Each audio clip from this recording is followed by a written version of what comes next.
Air merupakan keperluan seharian pelajar. Pelajar menggunakan air untuk kebersihan, kesihatan dan keselesaan. Namun, tapi pukul berapa sekarang? Pukul 10. Jam dulu.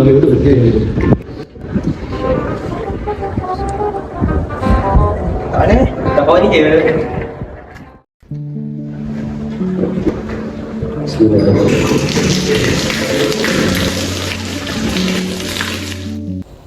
tanpa air, kehidupan harian akan terganggu dan menyusahkan semua pihak.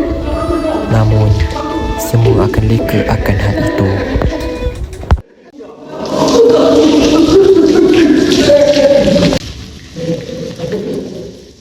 Alamak, ini lah.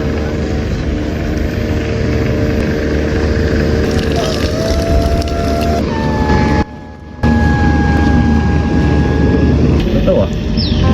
Budak kelas kita kan. Aku dengar cerita lah. Ni couple kau budak kelas sebelah. Gila lah apa? Tak tahu lah. Apa benda pasal ni?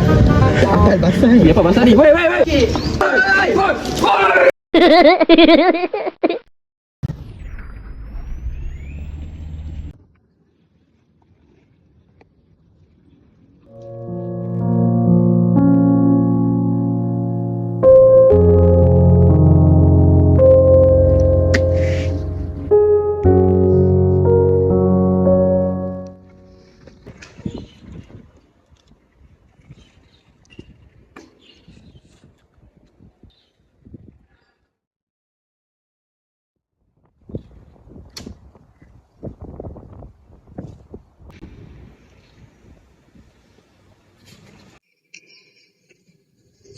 Kenapa tak ada air?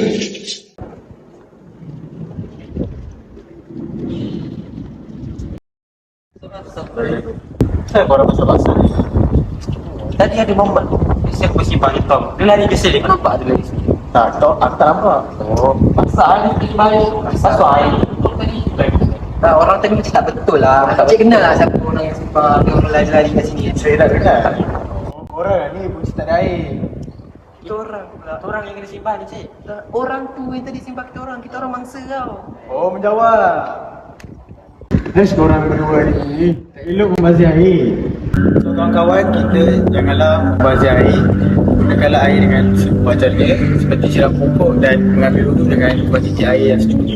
Ingatlah kawan-kawan, hargai air, hargai kehidupan.